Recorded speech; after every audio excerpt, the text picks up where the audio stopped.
তো হ্যালো বন্ধুরা, সবাই কেমন আছেন? আশা করবো সবাই অনেক অনেক ভালো আছেন। তো বন্ধুরা, রিং আইডিতে ক্যাশ আউটের যে প্রবলেমটা সেটা আপনারা অনেকেই ফেস করেছেন। অনেকেই জানেন যে ক্যাশ আউট দিতে গেলে লিমিট ওভার, অর্থাৎ লিমিট ওভার হয়ে যাচ্ছে। তারা প্রতিদিন ৩,০০০ জনকে কিন্তু পেমেন্ট দিচ্ছে। তো যাই হোক, এখন আমি আপনাদের আজকে একটা শেয়ার করব নিগ্গা টেকনিক। অনেকে বলবেন ভাই আসলে নিগ্গা টেকনিক আবার কি? তো আমি এটা বলতেছি, এটা কোনো টেকনিকের নাম না। আসলে যেমন আপনারা ইউটিউবে দেখবেন যে কাইসা ভিডিওগুলো ভাইরাল হয়েছে, তেমনই রিসেন্টলি একটা ভিডিও ভাইরাল হচ্ছে, সেটা হলো নিগ্গা ভিডিওগুলো ভাইরাল হচ্ছে। তো জাস্ট আমি ওইটা স্টাইল করে একটা নাম বললাম যে নিগ্গা স্টাইলে। তো যাই হোক, এটা জাস্ট মজা করার জন্য আর কি। তো এখন আমি আজকে ভিডিওতে একটা ট্রিক্স শিখাই দেবো। আমি বলবো না যে এই ট্রিক্সটা ফলো করে আপনি 100% এখান থেকে ক্যাশ আউট করতেই পারবেন। আমি জাস্ট আপনাদের সাথে শেয়ার করব। আপনারা যদি এইটা ফলো করেন তাহলে আমি আশা করি যে আপনাদের ক্যাশ আউট করার চান্স অনেক বেশি, ঠিক আছে? তো আমি ভিডিওতে সব কিছু আপনাদের বুঝিয়ে দিব। তো ভিডিওটা কন্টিনিউ করি তার আগে আপনাদের কাছে একটি রিকোয়েস্ট ভাই, যারা এই চ্যানেলে নতুন আছেন তারা প্লিজ কষ্ট করে সাবস্ক্রাইব করে দিবেন, কারণ আমরা নতুন নতুন আপডেটগুলো কিন্তু আপনাদের দিয়ে থাকি। তো যাই হোক, এখন সরাসরি ভিডিওতে চলে যাচ্ছি।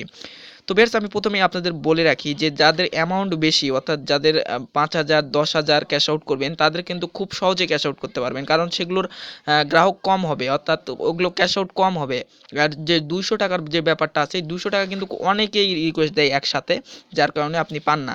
তো অনেকেই কিন্তু রাত ১২টার সময় বসে থাকে যে কখন রাত ১২টা বাজবে এবং আমরা ক্যাশ আউটের জন্য পেমেন্ট করব।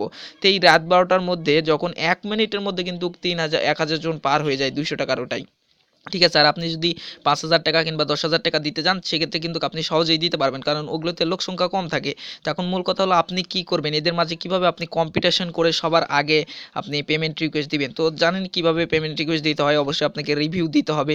তো আপনারা কি করবেন, রিভিউটা গুগল প্লে স্টোর থেকে স্ক্রিনশট মেরে নিয়ে এসে রিং আইডিতে যখন ক্যাশ আউট করতে যাবেন, তখন অলরেডি রিং আইডিতে ওই স্ক্রিনশটটা আপনারা দিয়ে রাখবেন। ওকে, ওখানে রাত ১২টা বাজার আগে আপনি স্ক্রিনশটটা ওখানে দিবেন। তো আমি এখন যদি যাই, ওখানে আপনারা দেখতে পাবেন না, কারণ ওখানে স্ক্রিন রেকর্ড চলে না। তো আমি আপনাদের বুঝায় বলি। তো ওখানে যখন আপনি স্ক্রিনশটটা দিয়ে রাখবেন এবং যেখানে নাম্বার বসানোর জায়গা, ওখানে আপনারা কি করবেন, ইজিলি আপনার নাম্বার, যে নাম্বারে আপনি ক্যাশ আউট করতে চাচ্ছেন, ওই নাম্বারটা কপি করে রাখবেন। কপি করার পর যখনই ওখানে পেস্ট করে রাখবেন ২-৩ মিনিট আগে, রাত ১২টা বাজার আগে, যখনই ১২টা বাজবে এবং ১ সেকেন্ড হয়ে যাবে, ঠিক আছে? ১২টা বাজবে তখনই আপনি সাথে সাথে ওখানে ক্যাশ আউটে ক্লিক করবেন। এবং আমি আশা করি যে ৫ সেকেন্ডের মধ্যে এমন কোন মানে নাম্বারটা টাইপিং করতেই কিন্তু আপনার ৫ সেকেন্ড লেগে যাবে। তাছাড়া স্ক্রিনশট জমা দিতে কিন্তু অনেক টাইম লেগে যাবে। তাই আপনারা কি করবেন, আগে স্ক্রিনশটটা ওখানে আপলোড করে রাখবেন, তারপর আপনার নাম্বারটা দিয়ে রেডি থাকবেন। যখনই ১২টা বাজবে, ১ সেকেন্ড পার হওয়া মাত্র আপনি রিকোয়েস্টটা দিয়ে দিবেন। আশা করি আপনারটা সবার আগে চলে যাবে, কারণ আপনি একবার ভেবে দেখেন, আমাদের নাম্বার টাইপিং করতেই কিন্তু ৫ সেকেন্ড চলে যাবে, আর এর মধ্যে কিন্তু অনেকেই কিন্তু এখানে জয়েন করে ফেলবে। তো সর্বোচ্চ তারা কিন্তু ১,০০০ জন নিবে, আর আপনার অ্যামাউন্ট যদি বেশি হয় সেক্ষেত্রে আপনার প্রবলেম মেবি হবে না, কিন্তু ২০০ টাকাটাই সবাই বেশি উইথড্র দিচ্ছে। তো আশা করি আপনাদের বুঝাইতে পারছি। তো আপনারা এই টিপসটা ফলো করবেন। এটাই ছিল নিগ্গা টিপস। যদি ভিডিওটি ভালো লাগে অবশ্যই একটি লাইক করবেন এবং পরবর্তী ভিডিওর জন্য অপেক্ষা করতে থাকবেন এবং সাবস্ক্রাইব করে পাশে থাকবেন। তো সবাই ভালো থাকুন, সুস্থ থাকুন।